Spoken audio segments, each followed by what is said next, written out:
கால தாமதத்துக்கு வருந்தனும். அனில் சுக்கா, அனில் 60 எல்லாம் போட்டுட்டு வர்றதுக்கு தாமதம் ஆயிடுச்சு. சாப்பிட்டு தொண்டையை கட்டி போச்சு. ஒவ்வொரு 5 ஆண்டுகளுக்கு ஒரு முறை நடைபெறக்கூடிய ஒரு உரிமை திருவிழா தேர்தல். தேர்தல் என்பது கொண்டாட்டமாக, தேர்தல் என்பது மகிழ்ச்சியாக, தேர்தல் என்பது பணம் சம்பாதிக்கும் இடமாக பார்க்கப்படுகிறது. ஆனால் தேர்தல் என்பது நம்முடைய வாக்குரிமை. ஜனநாயகத்தில் நாம் வாழ்கிறோம். நமக்கும் நாட்டினுடைய பிரதமருக்கும் ஒரே தகுதிதான், நரேந்திர மோடிக்கும் ஒரே ஓட்டு தான்.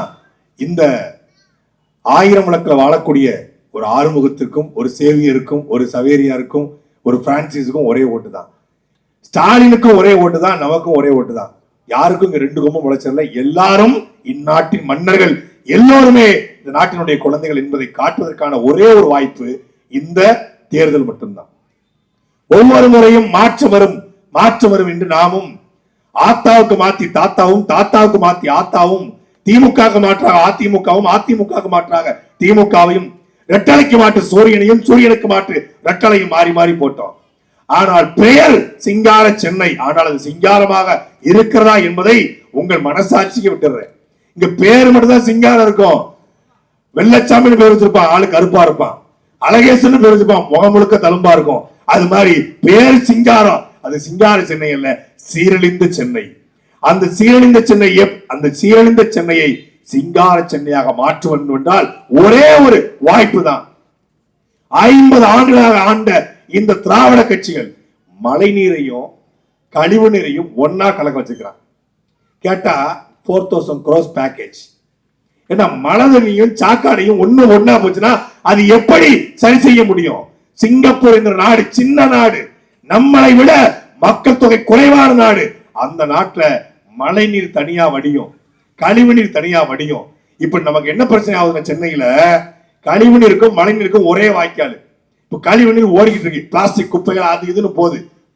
மழை பெஞ்ச தண்ணி உள்ள போகும்போது இந்த பிளாஸ்டிக் பை வெளியே வந்துருது. அப்ப அடைச்சுக்கிட்டு வெள்ளம் வருது. இது ரொம்ப எளிமை.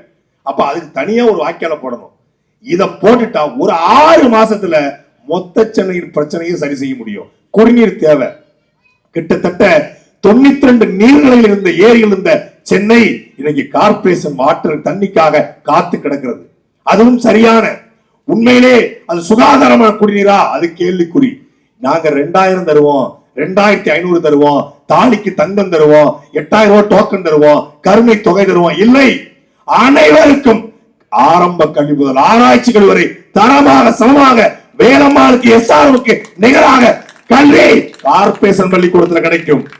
மருத்துவம் அப்பல்லோ காவிரிக்கு விட உலகத்தர மருத்துவம் அரசு மருத்துவமனையில கிடைக்கும் என்பது எங்கள் தேர்தல் வாக்குறுதி.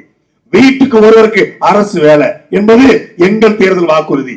10 லட்சம் கோடி கடன், 10 லட்சம் கோடி கடன் வாங்கி வச்சுட்டு 2000 ரூபாய் தருவான்னு அப்பா, 2000 ரூபாய் தருவான்னு சித்தப்பா, 2500 தருவேன் விஜய் அண்ணா. இந்த 2 பேருக்கும் போட்டி. யாருக்கு? டிஎம்கேக்கும் டிவிகேக்கு தான் போட்டி. எதுல? 2000 2500 அதான் போட்டி. நாங்க 2000 தர மாட்டோம், 2800 தர மாட்டோம், தாலிக்கு தங்கம் தர மாட்டோம். ஆனால் வீட்டுக்கு வீடு சுகாதாரமான குடிநீரை இலவசமாக தருவோம். இது எங்கள் தேர்தல் வாக்குறுதி. தற்சார்பு பொருளாதார கொள்கையின் அடிப்படையில நிலமும் வளமும் சார்ந்த தொழிற்சாலையை உருவாக்கும். நாசக்கார திட்டங்கள் அனைத்தும் இந்த நிலத்தில் வந்து வெளியேற்றப்படும். இது எங்கள் தேர்தல் வாக்குறுதி. இல்லம் தேடி கல்வி, இல்லம் தேடி மருத்துவம் எல்லாம் இருக்கு பேருக்கு. ஆனா உண்மையிலே இல்லம் தேடி வெள்ளம் தான் தமிழ்நாட்டில் வருது. இல்லம் தேடி கல்வியும் வரல, இல்லம் தேடி மருத்துவம் வரல. அதனால உண்மையிலே இங்க தேவை என்பது அடிப்படை கட்டமைப்பு. அடிப்படை கட்டமைப்புக்கும் அடிப்படை தேவைக்கும் அத்தியாவசிய தேவைக்கும் ஒருத்தருக்கு வித்தியாசம் தெரியல. சோறு தண்ணி இல்லாம கூட வாழ்ந்துடலாங்க, ஆனா அடிப்படை தேவை இல்லாம வாழ முடியாதுங்க. யாரு? நம்ம பக்கா மாசு. சோறு தண்ணி இல்லாம வாழ்ந்துடலாம். அடிப்படை என்ன? அடிப்படை தேவை என்னென்ன? சாலை, பள்ளிக்கூடம், மருத்துவமனை, கழிவறை, நூலகம், அப்புறம் நெல் பதனிடும் கூடம், இதெல்லாம் அடிப்படை. மின்சாரம், மின் விளக்கு, வீட்டுக்கு வீடு கழிவறை, இது அடிப்படை தேவை. வீட்டுக்கு வீடு தண்ணி அடிப்படை தேவை. ரேஷன் கடை அடிப்படை தேவை. ஆனா அடிப்படை தேவையை அத்தியாவசிய தேவை என்பது உண்ண உணவு, உடுத்த உடை, குடிக்க தண்ணி, இது அத்தியாவசியம். ஆனா அந்த முண்டை கலப்புக்கு அத்தியாவசியத்துக்கும் அடிப்படைக்கும் வித்தியாசம் தெரியல. இவர்தான் இந்த நாட்டையே திருத்தி போட வந்தவர். ஆமா, புடல் காஸ்ட்ரோ கூட ஒன்னா ஜெயில இருந்துட்டு இப்பதான் வெளியே வந்திருக்காப்ல. நெல்சன் மண்டேலா கூட 27 வருஷமா உள்ள இருந்துட்டு வெளியே வந்திருக்காப்ல. நாட்டு மக்கள் எல்லாம் இவரை காத்து கிடக்குறாங்க. வீதி வீதியா வாரானே, நீதி கேட்க போறானே. எங்க வீதி வீதியா வந்த? தேர்தல் தேதி அறிவிச்சு 25 நாள் ஆச்சு. டிசம்பர் மார்ச் மாசம் 14ஆம் தேதி அறிவிச்சாங்க. மார்ச் 23 தேர்தல் பரப்புரையை ஒருத்தர் தொடங்கினாரு திருத்தணியில. ஒரு நாளைக்கு 8 கூட்டம், ஒரு கூட்டத்துல 1 மணி நேரம். NDTV, Times of India, Times Now, ANI போன்ற ஆங்கில ஊடகங்கள், புதிய தலைமுறை, நியூஸ் 18, தந்தி என்ற உள்ளூர் ஊடகங்கள், கலாட்டா, பிகனட்ஸ் போன்ற உள்ளூர் யூடியூப் சேனல்கள் ஒரு நாளைக்கு காலையிலே 10 மணிக்கு தொடங்கி இரவு 10 மணி வரை 8 கூட்டத்திலும் 8 மணி நேரமும் தற்சார்புனா என்ன, கல்வி எப்படி மாத்துவேன், மருத்துவமனை எப்படி மாத்துவேன், நீரை எப்படி சுகாதாரமா கொடுப்பேன், எப்படி நாசக்கார திட்டங்களை வெளியேற்றுவேன், தென்னை அது சார்ந்த தொழிற்சாலை உருவாக்குவேன், பனை அது சார்ந்த தொழிற்சாலை உருவாக்குவேன், எப்படி எல்லோருக்கும் வேலை கொடுப்பேன், எப்படி ஆட்டு பண்ண வைப்பேன், எப்படி மாட்டு பண்ண வைப்பேன், எப்படி நெய்தல் படை கட்டுவேன், எப்படி காவிரியை மீட்பேன், எப்படி முல்லை பெரியாரை மீட்பேன், எப்படி கச்சத்தீவு பிரச்சனையை தீர்ப்பேன், எப்படி நெய்வேலி பிரச்சனையை தீர்ப்பேன், என் தாய்மொழி தமிழ் மொழியை வழக்காடு மொழியாக, வழிபாடு மொழியாக, ஆலய மொழியாக, எல்லா பயன்பாட்டு மொழியாக, பண்பாட்டு மொழியாக எப்படி மாற்றுவேன் என்று உள்ளத்தில் இருந்து உளமாற ஒருத்தன் பேசிக் கொண்டிருக்கிறான், எங்களுடைய அண்ணன் செந்தமிழன் சீமான். ஆனால் அதே தேர்தல் பரப்புரை பெரம்பூர்ல வேட்புமனு தாக்கல் பண்ணி 12 நிமிஷம், திருச்சி கிழக்கூர் 12 நிமிஷம், பாண்டிச்சேரியூர் 12 நிமிஷம், 36 நிமிஷம். அடுத்தால திருநெல்வேலியில ஒரு 20 நிமிஷம், மொத்தம் 56 நிமிஷம் தாங்க. இந்த 25 நாள்ல இந்த பக்கா மாசு பிளாஸ்ட் பேசியிருக்கு. அது என்ன இன்னும் நண்பா, இன்னும் நம்பீஸ், இன்னும் தோலா தோலிஸ், இன்னும் சைட்டா மேட்ருக்கு வந்துடலாமா, என்ன பாண்டிச்சேரி மக்களை சாப்பிட்டீங்களா? பாண்டிச்சேரினாலே வில்லியம் கோயில் மாதா தான், பாண்டிச்சேரினாலே அரவிந்தர் ஆசிரமம் தான், பாண்டிச்சேரினாலே நம்ம பாரதி பிறந்தான், இதுதான். பெரம்பூர்னாலே பள்ளிவாசல் தான், பெரம்பூர்னாலே கோயில் தான், பெரம்பூர்னாலே அது யாருக்கு தெரியாது பாரு. திருநெல்வேலியில அல்வா, திருச்செந்தூர்ல திருப்பூருங்க, சாத்தூர்ல சேவு, கோயில்பேட்டை கடல் மிட்டாய், மதுரையில மல்லி, திண்டுக்கல்ல போட்டு, திருச்சினா காவேரி, மணப்பாறை முறுக்கு, விஜய் ஒரு கிறுக்குன்னு உலகத்துக்கே தெரியும். ஆனா நின்னுகிட்டு ஊருக்கு போய் வியாபாரம் பண்ணிட்டு இருக்காப்ல. நாங்க காஞ்சிபுரத்துல வந்திருக்கோம், பணம் தரங்க போற பழைய பட்டு புடவைகள், பட்டு பாவாடைகள் மாதிரி நான் நான் பட்டு புடவை தருவேன், நான் 2000 தங்கம் தருவேன், உங்க வீட்டுக்கு பழைய சாமான்களை வாங்கிட்டு போவேன். இதுக்கு தேவையில்லை முதலமைச்சர், எனக்கு தேவை நல்ல கல்வி, கல்விக்கேற்ற வேலை, வேலைக்கேற்ற சம்பளம், அந்த சம்பளத்தை கொண்டு தன்மானமிக்க வாழ்க்கையை தர வேண்டாம் அப்படின்னு ஒருத்தன் சொல்றான். 10 வருஷமாக சீமானெல்லாம் என்னங்க தமிழ்நாட்டில் ஜெயிக்க முடியுமாங்க? பணம் வேணுங்க, பணம் இருந்தா தான் அரசியல் பண்ண முடியும். களஞ்சியத்துல பணம் இருக்கா? ஹிமாயின்ட்ட பணம் இருக்கா? வெண்ணிநாட்ட பணம் இருக்கா? இங்க இடமான காந்திர பணம் இருக்கா? பணம் இல்லடா.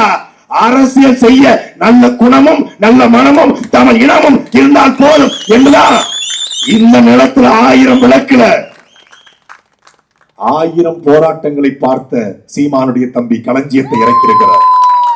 இந்த நிலத்துல எந்த போராட்டத்துல நீங்க நினைச்சு பாருங்க, காவல்துறை ஒரே ஒரு வழக்கு போடுறான், ஒரு வழக்கு போட்டு கரூரை விட்டு கோலம் மாறி ஓடி போன விஜய் எங்க? அதனாலதான் சொல்றேன், ஜெய்காலி ஓம்காலி, விஜய் ஒரு ஓடுகாலி. வழக்கு போடுறதுக்கே ஓடி போன விஜய் எங்க? 2018 காவிரி போராட்டம், காவிரிக்கு நாம் நீர் கேட்டு போராடி கொண்டிருக்கும் போது சென்னையிலே IPL போட்டி நடைபெறக்கூடாது என்று போராடிய போராட்டத்திலே காவல்துறையின் பூட்சு கால்கள் இதே அண்ணன் களஞ்சியத்துடைய நெஞ்சிலே விதித்தார்கள். அந்த காவல்துறை அடக்குமுறைக்கு ஆளாக்கப்பட்டாலும், காவல்துறை எட்டி உதைத்தாலும், செத்தாலும் சாவடை உடைய இந்த போராட்ட காலத்தை விட்டு போக மாட்டேன் நின்று வந்தா எங்களுடைய அண்ணன் களஞ்சியம். அதை போல நீங்க இருக்கிற JCD பிரபாகருக்கோ இல்ல எழிலன் நாகநாதனுக்கோ இப்படி போராட்ட காலத்தில் நின்று வந்தாங்களா? அது ஒரு nepotism product. Ezhilan, JCD Prabhakar Vijay கட்சியில இருந்து ஊழல ஒழிக்க போறாரு. நேத்து வரைக்கும் சார் எங்க இருந்தீங்க? அதிமுக. அதிமுக என்ன கட்சி? ஊழல் கட்சி. அதிமுக ஊழல் சக்தி JCD பிரபாகரை பனையூர்ல வச்சு வாஷிங் மிஷின்ல போட்டு திருத்தியாச்சு. அந்த காலம் மூலம் போயிருச்சு. இப்போ வெள்ளையா இருக்கு, இப்போ பளிச்சுன்னு இருக்கு, நான் ஆளா போட்டு பண்ணிருக்கேன், உஜாலாக்க மாறிட்டேன் அப்படிங்கிற மாதிரி JCD பிரபாகர் அதிமுக இருந்தா ஊழல் சக்தி, தாவேக வந்தா தூய சக்தி. செங்கோட்டையன் அதிமுக இருந்தா ஊழல் சக்தி, தாவேக வந்தா தூய சக்தி. ஓம் சக்தி பராசக்தி, தாவேக ஒரு தூய சக்தி. இத கூட சிவகார்த்திகேயன் கடை வாங்கியிருக்காப்ல. என்ன தூய சக்தி? எப்படி தூய சக்தி? தன்னுடைய வருமானத்தை மறைத்து புலிப்படத்துல 1.5 கோடி ரூபாய் அபராதம் கட்டிய நீங்கள் தூய சக்தியா? அதிமுக 106 வேட்பாளர்களை கடன் வாங்கிய பக்கா மாசு நீங்கள் தூய சக்தியா? நேற்று வரைக்கும் அதிமுக இருந்த ஜேசிடி பிரபாகரையும் செங்கோட்டையனையும் அதிமுக பல வேட்பாளரையும் கடன் வாங்கி போட நீங்கள் தூய சக்தியா? எல்லாவற்றையும் தாண்டி லாட்ரி சீட்டை வச்சு ஏழை மக்கள் வயிற்று அடிக்கிற ஆதவர்ஜனாவை கூட வச்சுக்க நீ எப்படா தூய சக்தி? அண்ணன் சீர் தருவேன், தாய்மாமன் சீர் தருவேன், அதெல்லாம் தேவையில்லை. முதல்ல உங்க பொண்டாட்டிக்கு சீர் கொடுங்க, அப்புறம் அண்ணன் சீரு தாய்மாமன் சீரு அப்புறம் கொடுக்கலாம். கட்டிய மனைவி நீதிமன்றத்தை கதறிக்கிட்டு இருக்காப்புல. இங்க இவரு இந்த களவாணி படத்தோட டயலாக் உண்டு, ஏண்டா உன் வீட்டு பிள்ளைக்கு பலன் வாங்கி கொடுக்க வக்கல ஆட்டக்காரிக்கு 500 ரூபாய் மானங்கிட்ட பஞ்சாயத்து அப்படிங்கிற மாதிரி மனைவி கதறிக்கிட்டு இருக்கு, பிள்ளை லண்டன்ல கதறிக்கிட்டு இருக்கு, மகன் வலசல்வாக்கத்துல ஆசில தங்கியிருக்கிறான். இவரு என் உடம்பு தோலை அறுத்து செருப்பா செஞ்சு உங்களுக்கு போட்டாலும் நன்றி கிடந்து அதனால உங்க அம்மா அப்பாவுக்கு காட்டுப்பா, உன் மனைவி பிள்ளை காட்டு. ஆர்கே நகர் வேட்பாளர் மரியவில்சன் டைவர்ஸ், இந்த பெரம்பூர் மயிலாப்பூர் வேட்பாளர் Venkatraman divorce, Vijay divorce, Aadhav Arjuna divorce. ஏண்டா அது தமிழக வெற்றி கழகமா இல்ல பொண்டாட்டி எதிர்ப்பு கழகமாடா? கட்டிய மனைவியை வச்சு வாழ முடியாது. நீங்க எப்படா நாட்டை காப்பாத்துவீங்க? நாட்டை காப்பாத்துவீங்க. ஆனா பெரியார கொள்கை தலைவர் கொள்கை எதிர்ன்னு பார்த்தா இதுலதான். கருணாநிதி ரோல் மாடல் எதிர்ன்னு பார்த்தா இதுலதான். கருணாநிதி எதிர்க்கு இவருக்கு ரோல் மாடல் பார்த்தா இதுலதான் ரோல் மாடல் வந்திருக்காப்ல. எங்களுக்கு கருணாநிதி ரோல் மாடல் அல்ல, எங்களுக்கு ஜெயலலிதா ரோல் மாடல் அல்ல, எங்களுக்கு எம்ஜிஆர் ரோல் மாடல் அல்ல, எங்களுக்கு அண்ணா ரோல் மாடல் அல்ல. எங்களுக்கு தன்னுடைய இனத்திற்காக தன்னுடைய நாட்டுக்காக கட்டிய மனைவியை பெத்தெடுத்த பிள்ளைகளை களத்துல பலி கொடுத்து உலகத்தின் 24 நாடுகளுக்கு சண்டையிட்ட எங்கள் தலைவன் மேலே பிரபாகரன் எங்கள் ரோல் மாடல். துப்பாக்கிய படத்துல நடிச்ச நீயே பெரிய ஹீரோண்டா. துப்பாக்கி தூக்கி நாட்டு மக்களுக்காக சண்டை போட்ட எங்கள் தலைவன் பிரபாகரன் எவ்வளவு ஹீரோ. நீங்க பெரிய மாசு, பெரிய பக்கா மாசு அப்படின்னா நீங்களே பெரிய மாசுன்னா உலக தமிழர்களின் ஒரே தலைவன் எங்கள் தலைவன் மேதகவி பிரபாகரன் எவ்வளவு பெரிய மாசு. என்னடி பெரிய மாசு, என்னடி பெரிய வீரன், என்னடி பெரிய ஒரு போல்டான லீடர். என்ன போல்டரு? நீங்க பாத்தீங்கன்னா 5 ரூபா பிளேடு மேல வைக்கிற நம்பிக்கைய ஓ மேல வை. கிள்ளி படத்துல 5 ரூபா பிளேடு மேல வைக்கிற நம்பிக்கைய ஓ மேல வை. இங்க கான்பிடன்ட் இருங்க மக்களே, வெற்றி நிச்சயம் அப்படிங்கிறது. அந்த கான்பிடன்ட் அந்த நம்பிக்கைய நீங்க உங்க மேல வைக்கல. உங்க மேல வச்சிருந்தா திருச்சி கிழக்குல மட்டும் போட்டி போட்டிருப்பீங்க. ஏன் பெரம்பூர்ல போடுற 2 தொகுதியில இங்க தோத்தா அங்க, அங்க தோத்தா இங்கல. என் மக்கள் தோத்தாலும் என் மக்களுக்காக நிப்ப அப்படின்னு சொல்ற தலைவனா. ஒருவேளை இங்க தோத்துட்டா, ஒருவேளை அங்க தோத்துட்டா, மதசார்பற்ற சமூக நீதி, பெரியார் கொள்கை தலைவர், அம்பேத்கர் கொள்கை தலைவர். ஆனா பெரம்பூர் கிழக்குல நிப்பாப்ல, திருச்சி கிழக்குல. ஏன்? பெரம்பூர்ல மதம் அதிகமா இருக்கு, திருச்சி கிழக்குல தன் சாதி அதிகமா இருக்கு. கிறிஸ்தவ வெள்ளாளர்கள், இங்க கிறிஸ்தவர்கள். மதம் பார்த்து சாதி பார்த்து நிக்கிற இடத்துல சாதி பார்த்து போடுகிற ஓட்டு எனக்கு தீட்டு என்று அறிவிக்கிற தலைவன் எங்களுடைய சென்னவன் சீமான். சாதி பார்த்து பழக மாட்டோம், சாதி பார்ப்போனோடு பழகவே மாட்டோம். அது என்ன கலைஞர் டைலாக் தான் முந்திரிக்காடு படத்துல. சாதி பார்த்திருந்தால் இந்த தொகுதியில் கலைஞத்தை நிப்பாட்டிக்க மாட்டாங்க. பொது தொகுதியில் ஆதி தமிழ் கொடியா இருக்கக்கூடிய எங்களுடைய சொந்தத்தை, எங்களுடைய அண்ணனை, இவன் சாதி பறையன் அல்ல, இவன் ஆதி பறையன், முன்னோர், இவன் மூத்தோர் என்று நிறுத்தார் பாரு. அதுதான்டா புரட்சி, அதுதான் உண்மையான அம்பேத்கர் வழி, அதுதான் உண்மையான சமூக நீதி சமத்துவம். தமிழர் நிலத்துல தொட்டால் தீட்டு பார்த்தால் தீட்டு. நீங்க எல்லாம் பொது தொகுதிக்கு ஆசைப்படலாமான்னு கேட்கிற தலைவனுக்கு மத்தியில பொது தொகுதியில 7 இடங்களில் ஆதி தமிழ் கொடியை நிறுத்திய ஒரே ஒரு கட்சி அது நாம் தமிழர் கட்சி மட்டும்தான்.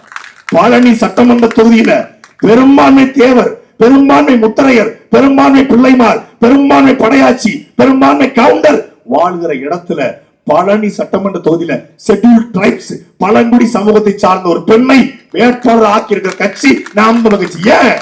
ஏன் பழனிமலையை பழங்குடிகளின் தலைவன் குரத்தி மணவாளன் முருகன் ஆடும்போது அந்த பழங்குடி சமூகத்தின் பெண் வேட்பாளர் நிக்க கூடாதா? முருகன் பழங்குடி தலைவன், அவனாலதான் பழனிய பெண் ஆளக்கூடாது. ஆணுக்கு பெண் சமம் அல்ல, ஆணும் பெண்ணும் சமம் என்று 117 பெண்கள் 117 ஆண்கள். அதுல இந்தியாவிலேயே சிவன் கூட தன் உடம்புல அங்கத்துல பாதிதான் பெண்ணுக்கு கொடுத்தாரு. ஆனா அரசியல்ல ஆணுக்கு பெண் சம்பன்ல அர்த்த நாதீஸ்வரராக திருநங்கையை இந்தியாவிலே தேர்தல் நிப்பாட்டிய கட்சி நாம் தமிழர். ஒடுக்கப்பட்ட புறக்கணிக்கப்பட்ட கொய்யவர், பண்டாரம், ஆசாரி, நாவிதர் என்று எந்தெந்த சமூகம் தாழ கிடப்பாரை தற்காப்பதை தர்மம் என்ற அடிப்படையில் கொடுத்துக்கிறோம். அப்படி மரியாதைக்குரிய சகோதர பக்கா மாசு ஏதாவது ஒன்று பண்ணியிருக்காரா? விஜய்னா வந்துட்டா பெண்களுக்கு ரொம்ப இம்பார்ட்டன்ஸ் கொடுப்பாரு, விஜய்னா வந்துட்டா ரொம்ப ஃப்ரீடமா இருக்கலாம் அப்படின்னாங்க. எவ்வளவு கொடுத்துருக்கான்னு பார்த்து 22 சீட்டு பெண்களுக்கு. ஏன் திமுக அதிமுக கலந்து வேற யாரும் கொடுக்கல? ஏன்னா வேட்பாளர் போது திமுக அதிமுக கலந்து போட்டிருக்காப்ல. ஜேசிடி பிரபாகர் யாரு? வளர்மதியும் ஜேசிடி பிரபாகர் ஒன்னா போயிட்டு இருந்தாங்க போன மாசம். இப்ப வளர்மதி அந்த பக்கம், ஜேசிடி பிரபாகர் இந்த பக்கம். என் ஏரியாவுக்கு வந்தா உன்னை கொண்டுருவேன், என் ஏரியாவுக்கு வந்தா உன்னைய கொண்டு ரெண்டு பேரும் ஒரே காரில் போனவங்க போன மாசம் வரைக்கும். இவங்க 2 பேரும் இப்ப அங்க அந்த அம்மா வளர்மதி தான் நிக்குது, வளர்மதி அந்த பக்கம் நிக்குது, ஜேசிடி பிரபாகர் இந்த பண்ணிக்கிறாப்ல. இந்த 2 கும்பலையும் ஒழிச்சு கட்டுவதான் தமிழ்நாட்டுடைய முதல் அரசியல். அந்த அடிப்படையில இந்த நிலத்தில தன்னுடைய இனமானத்தை விட என் வருமானமே பெறுகின்ற மிக புகழ்பெற்ற இயக்குனர் பூமணி போன்ற மிகச்சிறந்த படங்களை எடுத்து அன்றைக்கே மிகப்பெரிய நடிகளை வைத்து இயக்கிய மரியாதைக்குரிய அண்ணன் களஞ்சியம் அவர்கள் இன்றைக்கு என் வருமானம் பெரிதல்ல என் இனமானம் பெரிது என்று அண்ணன் செந்தமரன் சீமானுடைய கரத்தை வலுப்படுத்த நாம் நிகழ்ச்சி இணைந்து தொடர்ச்சியாக தமிழ்நாட்டிலே எந்த கூட்டம் நடந்தாலும் எந்த போராட்டம் நடந்தாலும் மைச்சப்பிதாரம் இருப்பாரோ இல்லையோ அண்ணன் களஞ்சியம் இருப்பான். போராட்ட களத்திலே முதல் குரலாக ஓங்கி அதிகாரத்துக்கு பயப்படாது அநீதி அடக்குமுறை எல்லாவற்றையும் எதிர்த்து களத்தளிக்கிற அண்ணன் செந்தமரன் சீமானுடைய முதன்மை படத்தளவிலே ஒருவரால் கூடிய அண்ணன் களஞ்சியம் அவர்களை இந்த நிலத்திலே 1000 விளக்கில் அண்ணன் சீமான் நிப்பாட்டிருக்கிறார். உழைக்கும் மக்களுடைய சின்னமா இருக்கக்கூடிய ஏர் சுமக்கும் விவசாய சின்னத்திலே விவசாய சின்னத்திலே 2ஆம் இடத்தில் நிற்கிற அண்ணன் களஞ்சியம் அவர்களை முதல் இடத்துக்கு வந்துங்க. வேட்பாளர் வேட்பு அந்த ஓட்டு மிஷின்ல வாக்கு பெட்டியில 2ஆம் இடம், ஆனால் வெற்றியில அண்ணன் களஞ்சியம் முதலிடத்துக்கு வர வேண்டும். 2ஆம் இடத்தில் இருக்கிற அந்த ஏர் சுமக்கும் உழவன் சின்னத்திலே விவசாய சின்னத்திலே 2ஆம் இடத்திலே அண்ணன் களஞ்சியம் அவர்களுக்கு வாக்கு செலுத்தி ஏப்ரல் 23ஆம் தேதி வெற்றி பெற செய்யுங்கள். மே 4 அது நாம் தமிழர் கட்சிக்கான நாள் என்பதை சொல்லி விடைபெறுகிறேன். நன்றி, வணக்கம். நாம் தமிழர். வெல்லப்போரான் விவசாயி, வெல்லப்போரான் அண்ணன் களஞ்சியம்.